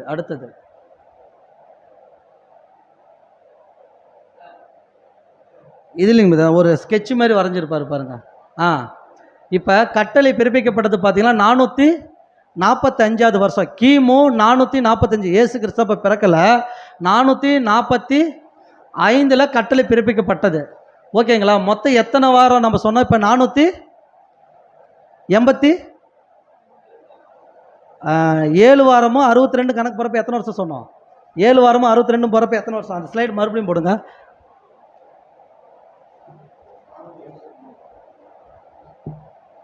பாருங்க 400 அப்படியே நோட் பண்ணிக்கோங்க. ஒருத்தர் யாராச்சும் நோட் பண்ணிக்கோங்க, அப்போ தான் உங்களுக்கு கரெக்டாக இருக்கும். 483ங்களா? 483 வருஷம். இப்போ நம்ம எத்தனை மட்டும்தான் எடுக்கணும்னு கேட்டிங்கன்னா 62 + 7 வாரம். 62 + 7 வாரம் மட்டும்தான் நம்ம எடுக்கிறோம். ஓகேங்களா? மீதி ஒரு வாரம் நம்ம விட்டுட்டோம். அப்போ எத்தனை வாரம்னா 69 வாரம் மட்டும்தான் நம்ம எடுத்துக்கிறோம் கணக்கு. ஓகேங்களா? 70 வாரத்தில் 69 வாரம் நம்ம எடுத்துட்டோம்னா அந்த 69 வாரத்துக்கு எத்தனை வருஷம்னா 483 வருஷங்கள் வருது. அந்த 483 வருஷம் தான். அப்படியே அது போடுங்க.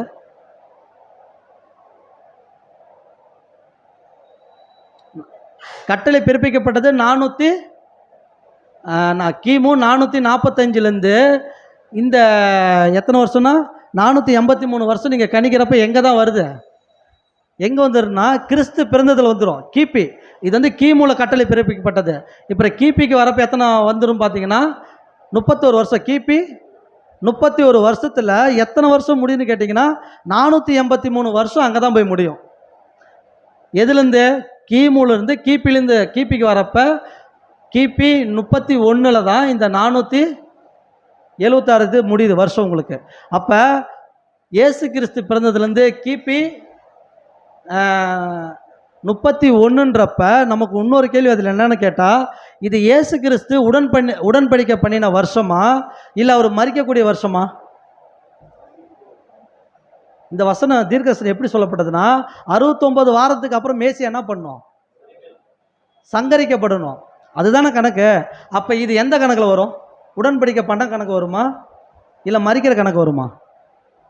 சொல்லணும்ல, டக்குன்னு சொல்லிடுங்க, பாடத்தை முடிச்சலாம், டைம் ஆச்சு. மரிக்கிற கணக்கு தானே வரணும். இப்போ நமக்கு இன்னொரு கேள்வி என்னன்னு கேட்டிங்கன்னா, இந்த டீட்டெயில் மட்டும் உங்களுக்கு தனியாக வேணும்னு கேட்டிங்கன்னா இதுக்கு ஒரு பாடம் எடுக்கலாம். இந்த பாடத்தை வந்து நம்ம சகோதரர் விக்டர் பிரதர் வந்து ஒரு நாளைக்கு உங்களுக்கு டீட்டெயிலாக எடுப்பார். இந்த வருஷ கணக்கு, நாலு கணக்கு, இதை மட்டும் வேணும்னா அவர்கிட்ட கேளுங்க, டீட்டெயிலாக இது பண்ணிடுவார். இப்போ இன்னொன்று என்னென்னு கேட்டிங்கன்னா, இந்த கிபி 31 வருஷம் எதை குறிக்குன்னு கேட்டிங்கன்னா, இயேசு கிறிஸ்து வந்து கழுதின் குட்டின் மேலே ஏறி தேவாலயத்துக்கு வராரு இல்லைங்களா? ஞாபகம் இருக்குது இல்லைங்களா? தேவாலயத்துக்கு வராரு இல்லைங்களா? அந்த காலப்பகுதியில் தான் முடியும்னு சொல்லி சில வல்லுநர்கள், வேத ஆராய்ச்சியாளர்கள் என்ன பண்ணுறாங்கன்னா, அப்போ தான் அதை முடியுன்றாங்க. ஒரு சில பேர் என்ன சொல்கிறாங்கன்னா, உடன்படிக்கை பண்ணுறதுலேருந்து தான் கணக்கு வரும் அப்படின்றாங்க. உடன்படிக்கை பண்ணுறதுலேருந்து கணக்கு வருமானு கேட்டிங்கன்னா கணக்கு வரதுக்கு வாய்ப்பு இல்லை. ஏன்னா அவர் ஒரு எத்தனை வருஷம் ஊழியம் பண்ணார்னா நம்ம ஒரு பேரளவுக்கு என்ன சொல்லுவோம்னா 3.5 வருஷம்னு சொல்லுவோம். அப்போ தீர்க்கதரிசனம் எக்ஸாக்டாக முடியணும்னு கேட்டிங்கன்னா அவர் தேவாலயத்தை நோக்கி வராரு இல்லைங்களா? அப்போ தான் முடியுது. ஏன்னு கேட்டால் மகதலேனா மரியாதை என்ன பண்ணுறாங்க? தைலத்தை ஊற்றி என்ன பண்ணுறாங்கன்னா அவர் அபிஷேகம் பண்ணுறாங்க. பிரதான காய்பாவும் என்ன சொல்கிறாரு? அன்னைக்கு நைட்டே என்ன சொல்கிறாருங்க? நமக்காக ஒருத்தர் மரிக்கணும்னு சொல்கிறாரு இல்லைங்களா? அப்போ அந்த தீர்க்கதரிசனம் எங்கே தான் நிறைவேறுது? அர்த்தசாஸ்டா ராஜா என்னைக்கு ஆர்டர் போட்டாரோ அன்னைக்கு அன்னையிலேருந்து இயேசு கிறிஸ்து என்னைக்கு வந்து தேவாலயத்தை நோக்கி வராரோ, ஆடாக வராரோ, அந்த காலப்பகுதியில் முடிகிற பீரியடு தான் இந்த 483 வருடங்கள்னு பார்த்துட்டோம். இப்போ இந்த 483 வருடங்கள் முடிஞ்சிருச்சான்னு கேட்டால் முடிஞ்சிருச்சு. இது கன்ஃபார்மு. இயேசு கிறிஸ்து மரிச்சாரு, முடிஞ்சிருச்சு. ஆனால் மீதி உள்ளது எத்தனை வருஷம்னு கேட்டிங்கன்னா, மீதி எத்தனை வருஷம் இருக்குதுங்க? 1 வருஷம். அந்த 1 வருஷம் எத்தனை வாரம்? 1 வாரம். ஒரு வாரத்துக்கு எத்தனை நாள்? 7 நாள். அப்போ எத்தனை வருஷம் பேலன்ஸ் இருக்குது? 7 வருஷம் இருக்குது. இந்த 7 வருஷம் எப்போ நடந்திருக்கும்? நடந்திருக்குதா நடக்கலையா? டக்குன்னு சொல்லுங்கள், முடிச்சிடலாம். நடந்துருச்சா நடக்கலையா? இப்போ தீர்க்கதரிசனம் தொடர்ச்சியாக நடக்குமா இல்லை கேப் விட்டு நடக்குமா? தொடர்ச்சியாக தான் நடக்கணும். இப்போ 483 வருஷம் முடிஞ்சிருச்சுன்னா மீதி இந்த ஒரு வாரம் வரணுமில்ல? அப்போ இஸ்ரேல் ஜனங்க மீட் எடுத்துருக்கணும்ல? ஏன் இஸ்ரேல் இன்ன வரைக்கும் பிரச்சனை இருக்குது? அது நம்ம கேட்கணும்ல, ஏன் இன்ன வரைக்கும் பிரச்சனை இருக்குது? அப்போ தீர்க்கதரிசனம் என்னாச்சுன்னு கேட்டிங்கன்னா, இந்த 483 வருஷம் எக்ஸாக்டாக முடிஞ்சிருச்சு இயேசு கிறிஸ்துவோட மரணத்தினால. அந்த 1 வருஷ காலப்பகுதியில் ஏன் விட்டுட்டார்னு கேட்டிங்கன்னா, தானியேல் புஸ்தகத்தில் நம்ம ஒரு சிலையை வாசிக்கிறோம் இல்லைங்களா? பாடம் இன்னொரு 5 நிமிஷத்தில் முடிச்சிடலாம். தானியேலில் ஒரு சிலையை கனவு கண்டோம்ல, அந்த சிலையில் என்னென்ன இருக்குது? ஒரு சிலை கை கட்டி நிற்கிது. அந்த சிலையில் என்னென்ன பார்க்குறாரு? தலை வந்து யாரோடைய அரசாச்சு? Nebuchadnezzar, Babylon அரசாட்சின்ட்டோம். பாதி பகுதி மார்பகலாம் வெள்ளி, மேத பெர்ஷியர்களும் பார்த்துட்டோம். அவங்களோட ராஜ்யமும் முடிஞ்சிருச்சுன்னு வேதத்தில் பார்த்துட்டோம். அதுக்கப்புறம் யார் வராங்க? இடுப்பு கிரேக்கர்கள். முடிஞ்சிருச்சிங்களா? முடிஞ்சிருச்சுன்னு பார்த்தோம். அடுத்தது யார் வரா? ரோமர்கள். முடிஞ்சிருச்சா? ஏன்னு கேட்டிங்கன்னா, அந்த சிலையை, இந்த தீர்க்க தரிசனம், தானியேல் தீர்க்க தரிசனமும் அந்த சிலையும் எக்ஸாக்டாக பொருத்தி பார்த்தீங்கன்னா கரெக்டாக இருக்கும். அந்த 70 வார தீர்க்க தரிசனம் அந்த சிலையில தான் இருக்குது. ஏன்னு கேட்டிங்கன்னா, அந்த சிலை எப்படி நிற்குதுன்னா 2 காலில் நிற்குதுங்களா, கை கட்டி நிற்கிற மாதிரி. அப்போ 2 கால் இருக்குதுன்னா 2 காலில் ஒரு கால் யாராக இருப்பா, இன்னொரு கால் யாராக இருப்பா? சிலை நிற்குது 2 கால் வச்சு. அதில் தலை வந்து பாபிலோனு, பாதி வந்து மேத பெர்ஷியர்கள்னு சொல்லிட்டோம், அதுக்கு பாதி கிரேக்கர்கள்ட்டோம். அந்த சிலை நிற்கிறது பார்த்தீங்கன்னா 2 காலில் நிற்குது. அப்போ 2 ராஜ்யம் நம்மளுக்கு தெரிஞ்சு யார் இருந்திருக்கிறா? அவங்க ஒன்றா மாறிட்டாங்க. அவங்களுக்கு அப்புறம் கிரேக்கர்கள் ஒன்றா வந்துட்டாங்க. அதுக்கப்புறம் யார் வந்தா? ரோமர்கள். ரோம ராஜ்யம் ஒன்றா அரசாட்சி பண்ணிச்சா, 2ஆ பண்ணிச்சா? 2 பண்ணிக்கிறாங்க. ஏன்னு கேட்டிங்கன்னா கான்ஸ்டாண்டின் ராஜா காலத்துக்கு ரெண்டாக பிரிஞ்சிச்சிங்களா. துருக்கி தேசத்தை மையமாக வச்சு கான்ஸ்டாண்டின் நோபல்னு ஒன்று வந்துச்சுங்களா. அதுக்கு முன்பதாக ரோமை வச்சு ஒரு அரசாட்சி பண்ணாங்களா. அப்போ 2 ராஜ்யங்கள் யார் வந்தாங்க? ரோமர்கள் தான் வந்தாங்க. இப்போ ரோமருடைய காலத்துக்கு அப்புறம் கால் விரல் எப்படி இருந்துச்சு? பாதி இரும்பும் களிமண்ணுமா இருந்துச்சு. இரும்பும் களிமண்ணும் என்னாச்சுங்க? அப்போ இரும்பு யார், களிமண் யார்? களிமண் உலகம். அப்போ ரோம் ராஜ்யம் முடிஞ்சிச்சான்னு நம்ம கேட்குறப்ப முடிஞ்சிச்சு நம்ம சொன்னோம். முடிஞ்ச மாதிரி இருந்துச்சுன்னா எப்போ களிமண் இரும்பு ஒன்றா சேர்ந்துச்சு? களிமண் உலகம் நம்ம சொல்கிறோம். உலகமும் ரோமும் என்னைக்கு ஒன்றா சேர்ந்து அரசாட்சி பண்ணாங்க அப்படின்னு கேட்டிங்கன்னா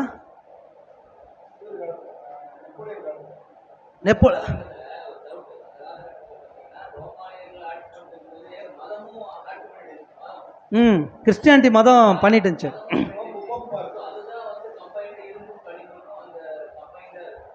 ஓகே. கிறிஸ்டினும் மக்களும் அரசியலும் மதமும் கலப்படமாக இருந்ததுனால தான் நம்ம சொல்கிறோம். ஓகே.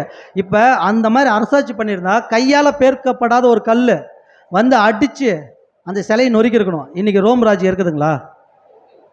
ரோம் ராஜ்யம் அரசாட்சி பண்ணிட்டு இருக்கிறாங்களா? ரோம் ராஜ்யம் நம்ம யாரை சொல்லுவோம்? போப்பு மார்க் சொல்லுவோம். ஆனால் நெப்போலியன் இல்லை, யார் அவர்? கான்ஸ்டாண்டின் ராஜாவோ இல்லை மற்ற ராஜாவோ இருக்கிறாங்களான்னு கேட்டால் யாருமே இல்லை. போப்பை தான் ரோமுன்னு சொல்லுமா தவிர அந்த ராஜ்யம் இப்போ இருக்குதான்னு கேட்டால் ராஜ்யமும் இல்லை. கையால் பேர்க்கப்படாத கல் வந்து இடித்து அந்த சிலையை நொறுக்கிடுச்சுன்னு படிக்கிறோம். இன்றைக்கி கையால் பேர்க்கப்படாத அந்த கல் வந்துருச்சா? அந்த கையால் பேர்க்கப்படாத கல் யாருங்க? இயேசு கிறிஸ்துவோட ராஜ்யம். அந்த ராஜ்யம் வந்துருச்சா? சிலை உடஞ்சிருச்சுன்னா யார் அடுத்தது வந்திருக்கணும்? அந்த கல் பெருசாக இருக்கணும்ல. இப்போ கல் வந்துருச்சுங்களா? ராஜ்யமாக ஆயிடுச்சிங்களா? ஏன்னு கேட்டிங்கன்னா இந்த விஷயத்தில் நிறைய பேர் குழம்பிருக்கிறோம். பைபிள் ஸ்டூடெண்ட்லேருந்து நம்ம வந்திருக்கிறோம். பைபிள் ஸ்டூடெண்ட்டில் என்ன சொல்கிறாங்கன்னா இயேசு கிறிஸ்து ராஜ்யம் ஸ்டார்ட் ஆயிடுச்சுன்றாங்க, கண்ணுக்கு தெரியாத ராஜ்யம். அதே மாதிரி எகோவா நிறையா பேர் என்ன பண்ணுறாங்கன்னா இந்த 70 வார தீர்க்கதரிசனம் முடிஞ்சிருச்சு, இயேசு கிறிஸ்து ராஜ்யம்னு சொல்கிறாங்க. அந்த மைண்டில் இருக்கிறாங்க. நமக்கு என்ன கேள்வினா இயேசு கிறிஸ்து ராஜ்யம் வந்திருந்தா இப்போ திட்டத்தட்ட எத்தனை வருஷம் ஆயிருக்கணும்? ஏன்னா ரோம் சாம்ராஜ்யம் முடிஞ்சிருச்சு. முடிஞ்ச நேரத்தில் இயேசு கிறிஸ்து ராஜ்யம் எவ்வளோ பெருசாக வளர்ந்துருக்கணும். ஏன் இவ்வளோ பாவங்கள் இருக்குது? அப்போ இஸ்ரேல் ஜனங்களை விடுதலை ஆயிருக்கணும். இஸ்ரேல் தான் மையமாக உலகத்தை ஆண்டிருக்கணும். ஏன் எதுவுமே நடக்கலை அப்படின்னு கேட்டிங்கன்னா தானியேலில் நம்ம படிக்கிறப்ப மீண்டும் அந்த சிலையும் தீர்க்கதரிசனம் மேட்ச் ஆகிற காரணம் ஏன்னு கேட்டிங்கன்னா இந்த சிலை அடிக்கிறப்போ ஒரு கல் வரணும், அது இயேசு கிறிஸ்து ராஜ்யம்னு சொல்லிட்டோம். இந்த 69 வாரத்தை முடிச்சிட்டாரு. அந்த ஒரு வாரம் ஏன் முடிக்கலன்னு கேட்டிங்கன்னா தானியேலில் இயேசு கிறிஸ்து கிடையாது. ஓகேங்களா? வெளிப்படுத்தலையும் படித்து பார்த்தீங்கன்னா தானியேலில் வர மிருகமும் வெளிப்படுத்தல வருதுங்களா? அந்த 7 தலை 10 கொம்பெல்லாம் வருதுங்களா? தூசணமான பேசுனதெல்லாம் வருதுங்களா? அப்போ அந்த தீர்க்க தரிசனமும் இந்த தீர்க்க தரிசனமும் ஒன்றே தான். அதே மாதிரி பார்த்தீங்கன்னா இந்த 69 வாரத்தை முடித்தவர் அதுக்கப்புறம் மேசியா வந்து சங்கரித்த பின்னாடி யார் உருவாகிறாங்க? மேசியா மரிச்சதுக்கு பின்னாடி அவருடைய நாமத்தினால் யார் வராங்க? கள்ள திருச்சி வராங்கன்னா அதுக்கு முன்னாடி யார் வரா? இயேசு கிறிஸ்து ரத்தத்தினால் கழுவப்பட்டவங்க யார் வராங்க? சபை வரணும். அப்போ இயேசு கிறிஸ்து மரித்ததுக்கு பின்பதாக சபை உருவாகிற காலப்பகுதி தான் திட்டத்திட்ட 2000 வருஷமாக விட்டுட்டார் தேவன். அந்த 69 வாரத்தை நடந்துட்டு தானியேலோட கெடிகாரத்தை ஸ்டாப் பண்ணிட்டாரு. அந்த ஒரு வாரத்தை கொஞ்சம் கேப் அதிகமாக விட்டார். ஏன் கேப் விட்டார்னா அந்த கேப்புக்குள்ளார யார் வரும்னு கேட்டிங்கன்னா திருச்சபை வளரணும். இந்த 70 வாரம் யூதர்களுக்கு உண்டான காலப்பகுதி. ஆனால் அந்த ஒரு வாரத்துக்குள்ளார வளர்றாங்க இல்லைங்களா, அது இயேசு கிறிஸ்துவோட சபையோட காலப்பகுதி. அதனால தான் தானியேலில் படிக்கிறப்ப இயேசு கிறிஸ்துவும் இல்லை, சபையும் இல்லை. ஆனால் நீங்கள் வெளிப்படுத்தலுக்கு வந்துட்டிங்கன்னா அந்த 7 தலை 10 கொம்பு அது சிறிய போய் துக்கப்படுத்துனுச்சு, அந்த குழந்தை பிறந்துச்சு, அந்த டீட்டெயில் எதில் இருக்குன்னா வெளிப்படுத்தல் இருக்கும். அப்போ வெளிப்படுத்தலும் தானியேல் புஸ்தகம் எப்படின்னு கேட்டிங்கன்னா ஒரே மேட்சிங் தான். அதனால தான் இயேசு கிறிஸ்து என்ன சொல்கிறாருன்னா யோவானுக்கு வெளிப்படுத்துகிறாரு. என்ன வெளிப்படுத்துகிறாருன்னு கேட்டிங்கன்னா இன்னமேட்டு என்ன சம்பவிக்கும் ஃபஸ்ட்டு நம்ம படிக்கிறீங்களா? வெளிப்படுத்தல 7 சபை படிக்கிறோமா? இவைகளுக்கு பின்புன்னு படிக்கிறோமா? இவைகளுக்கு பின்பு என்ன முத்திரை உடைக்கிறாரு, அப்புறம் சபை வரதை பற்றிலாம் படிக்கிறோங்களா? அப்போ தானியேல் இதையும் நீங்கள் மேட்ச் பண்ணி பார்த்தீங்கன்னா தானியேல் சொன்னது 69 வாரம் வரைக்கும் மேசியா வந்து மறிக்கணும். அந்த 69வது கடைசி அந்த 70வது வாரத்தை கேப், அதை தான் தானியேல் கேட்குறாரு. இந்த ஒரு வாரம் எப்படி அப்படின்னு கேட்குறப்ப இதை நீ முத்திரை போடுன்றாரு. இதை நீ முத்திரை போடு. அநேகர் அறிவு பெருக்கி போய் அநேகர் தேடுவாங்க, அந்த காலப்பகுதி வரும். அதனால் இதை முத்திரை போடுனாரு. இந்த முத்திரை போடுற பகுதியில் தான் சபை வளர்ந்துக்கிட்டு இருக்குது. இப்போ நமக்காக தான் தேவன் என்ன பண்ணாருன்னு கேட்டிங்கன்னா, இந்த ஒரு வாரத்தை கேப் விட்டு வச்சிருக்கிறாரு. இப்போ இந்த ஒரு வாரம் நீங்கள் தெரிஞ்சுக்கிட்டீங்கன்னா, நம்ம பார்வைக்கு சிக்னல் காட்டுனுச்சுன்னா, அந்த ஒரு வார காலப்பகுதியில் யார் முடியணும்? உதாரணத்துக்கு இந்த ஒரு வாரம் தீர்க்கதரிசனம் ஸ்டார்ட் ஆயிடுச்சுன்னு வச்சுக்கோங்க, நாளைக்கே ஸ்டார்ட் ஆயிடுச்சு. அப்போ யார் வந்திருக்கணும்? அந்த டைமில் யார் வந்திருக்கணும்? பாலாக்கல இயேசு கிறிஸ்து வந்துட்டு போயிருக்கணும். இயேசு கிறிஸ்து வந்துட்டு போனாதான் பாலாக்கிற அருவருப்பே ஒருத்தன் வருவான். மத்தேயு 24ஆம் அதிகாரத்தில் 15வது வசனம் படிக்கிறோமா? மத்தேயு 24:15 படிங்க. இயேசு கிறிஸ்து ஒரு பயங்கரமான ஒரு குழு கொடுத்தது தான் மத்தேயு 24:15 ஒரு வசனம்.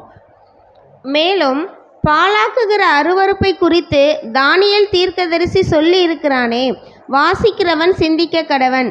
நீங்கள் அதை பரிசுத்த ஸ்தலத்தில் நிற்க காணும்போது. இப்போ என்ன சொல்லிட்டாருன்னா, தானியேல் தீர்க்கதரிசி சொல்லியிருக்கிறான். என்ன சொல்லியிருக்கிறான்? 70 வாரம் தீர்க்கதரிசி சொல்லியிருக்கிறா. அப்படி இது உங்களுக்கு எல்லாம் தெரியும். வாசிக்கிற நீங்கள் முதலாவது சிந்திங்க. ஏன் சிந்திங்க என்ன கேட்டிங்கன்னா, பாலாக்கிற அருவருப்பு எங்கே வந்து நிற்கும்? மகா பரிசுத்தமுள்ள ஸ்தலத்தில் வந்து நிற்கும். ஏன்னு கேட்குறப்ப அதுக்கு முன்னாடி வசனங்கள் வாட்சி பார்த்தீங்கன்னா, சீஷர் என்ன கேட்குறாங்கன்னா, இந்த தேவாலயம் இடிக்கப்படுற காலங்கள் எப்பொழுதுன்னு கேட்டாங்க. அதுக்கப்புறம் உம்முடைய வருகைக்கு என்ன அடையாளம்னு கேட்டாங்க. அவரோட வருகைக்கு தான் இந்த அடையாளத்தை சொல்லிட்டாரு. நான் வர்றதுக்கு அடையாளம் என்னன்னு கேட்டிங்கன்னா, பாலாக்கு அருவருப்பு வந்து ஒருத்தன் நிற்பான். அவன் நிற்கும் பொழுது என்னன்னு கேட்குறாருன்னா, நான் வந்துட்டேன்னு தெரிஞ்சுக்கோங்க அப்படின்றாரு. அப்போ அவரோட வருகை நம்ம தெரிஞ்சுக்கணும்னா, இஸ்ரேல் தேசத்தில் தேவாலயத்தை கட்டப்பட்டு அதில் பாலாக்கு அருவருப்பு எப்போ ஸ்தாபிக்கப்படுறாங்களோ அப்போவே யார் வந்துட்டு போயிட்டாருன்னு அர்த்தம்? இயேசு கிறிஸ்து வந்துட்டு போயிட்டாருன்னு அர்த்தம். இயேசு கிறிஸ்து யாருக்காக வராரு? ஃபஸ்ட்டு வருக சபைக்காக வராரு. அப்போ இயேசு கிறிஸ்து வந்துட்டு போயிட்டாருன்னா சபை முடிஞ்சிருச்சுன்னு அர்த்தம். அப்போ இன்றைக்கி நீங்கள் காலப்பகுதியில் எடுத்துட்டிங்கன்னா, போன மாதம் கூட இஸ்ரேலுக்கு சிரியாவுக்கு அந்த போர் வந்து யார் சமாதான உடன்படிக்கை ஏற்படுத்தினார்னா ட்ரம்ப் என்ன பண்ணாருன்னா, இதோட சமாதான உடன்படிக்கை ஏற்படுத்தினார். அதை ஏற்படுத்தி கூட இப்போ கூட சண்டை போட்டுக்கிறாங்க. அப்போ இஸ்ரேல் நடக்கிற பகுதியை யாரோ ஒருத்தர் சமாதானம் பண்ணணும்னு முன்னாடி வராங்க.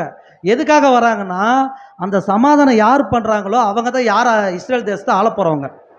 அதுக்காக தான் இன்றைக்கி உலகம் ஃபுல்லாகவே யாரை மையமாக பார்க்குறோம்னா இஸ்ரேலை தான் மையமாக பார்க்குறோம். அதனால தான் தானியேல் என்ன சொல்கிறாருன்னா, இந்த 70 வாரம் கடவுள் சொல்கிறது, இந்த 70 வாரம் வந்து யூத ஜனங்களுக்கும் சரி அந்த தேசத்துக்கு கொடுக்கப்பட்ட காலப்பகுதி.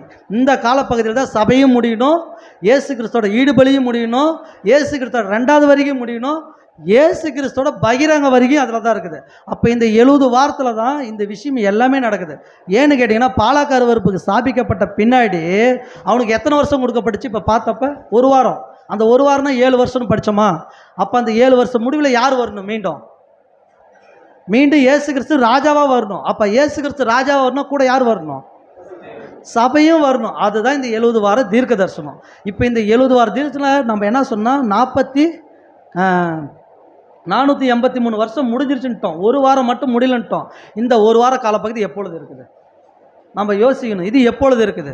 அப்போ இந்த காலப்பகுதி எப்பொழுது நடக்கும்? நாம் நினைக்கிறோம் சபை முடியறதுக்கு இன்னும் 10 வருஷம் 20 30 40 அப்படி கிடையவே கிடையாது. சபை அப்படி கிடையாது. ஏன்னா இயேசு கிறிஸ்து சொல்லிட்டார், நான் வருகைனாலும் உங்களுக்கு தெரியாது, திருடனை போல வருன்ட்டார். திருடன் வர்றது தெரியுமா அப்படின்னா தெரியாது. அப்போ யாருக்கு தெரியும்? சபைக்கு தெரியும். இன்றைக்கி நீங்களும் நானும் சபையா அப்படின்னு ஒரு கேள்வி வச்சு பாருங்கள். சபை மாதிரி நடந்துக்கிறோமா, இல்லை சபை குணலட்சணம் இருக்குதா, இல்லை சபை மாதிரி கீழ்ப்படிதல் நம்மளுக்குள்ளே இருக்குதா, சத்தியத்துக்காக நம்ம நிற்கிறோமா, 1 மணி நேரம் 1/2 மணி நேரம் லேட் ஆனாலும் சப்ஜெக்ட் கேட்குறோமா, டெய்லி வேதத்தை வாசிக்கிறோமான்னு மைண்டில் வச்சு பாருங்கள். இருக்காது. ஏதோ ஒரு இடத்துல நம்ம என்ன பண்ணுவோம்னா, அட கம்முன்னு இருக்குன்ட்டு போயிடுவோம். அப்போ யார் சபை? ஏன்னு கேட்டிங்கன்னா, இன்றைக்கி நம்ம பேர் மண்டலத்தை வந்து கேலி பண்ணிகிட்டு இருக்கிறோம். அவனுக்கு என்ன தெரியும்னு கேட்குறோம். 5 மணிக்கு எஞ்சி ஜெபம் பண்ணுறான், முழங்கால் படிட்டு பண்ணுறோமா? நம்ம உதாரணத்துக்கு பைபிள் ஸ்டூடெண்ட் வரதுக்கு முன்னாடி நம்ம எப்படி ஜெபம் பண்ணோம்? நம்மளோட ஜெபம் எப்படி இருந்துச்சு? விசுவாசம் எப்படி இருந்துச்சு? ஏன் எங்கே போச்சு? அதெல்லாம் எங்கே காணாத போச்சு? நம்மளோட கேள்வி அதை. இன்றைக்கி பேர் மண்டலத்தை ஈக்குவலாக நம்மளால் ஜெபிக்க முடியல. அவன் செய்கிற ஊழியம் நம்மளால் செய்ய முடியல. ரத்த சாட்சியாக மறிக்கிறான், அவனுக்கு சத்தியம் தெரியல, மறிக்கிறான். நம்ம ரத்த சாட்சியை போய் நிற்க முடியுமா? முதல்ல ஒரு கூடைக்கு நம்மளால் சீக்கிரம் வர முடியுங்களா?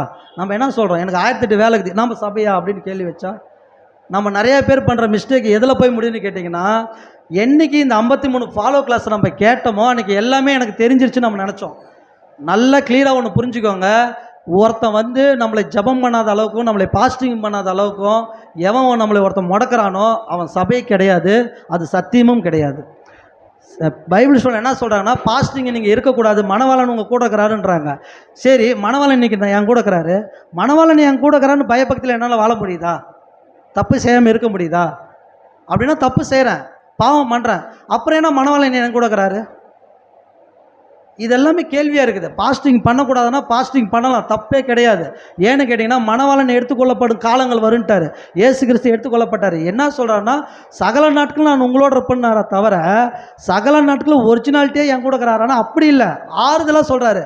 நான் உங்கள் கூட இருக்கிறேன், பயப்படாத அப்படி தான் சொன்னாரா தவிர என் கூட இருக்கிறார், நான் நல்லா வயிறார சாப்பிடுவேன், நான் கொளுத்து கன்று போல் இருப்பேன் அப்படின்னா அப்படி கிடையாது.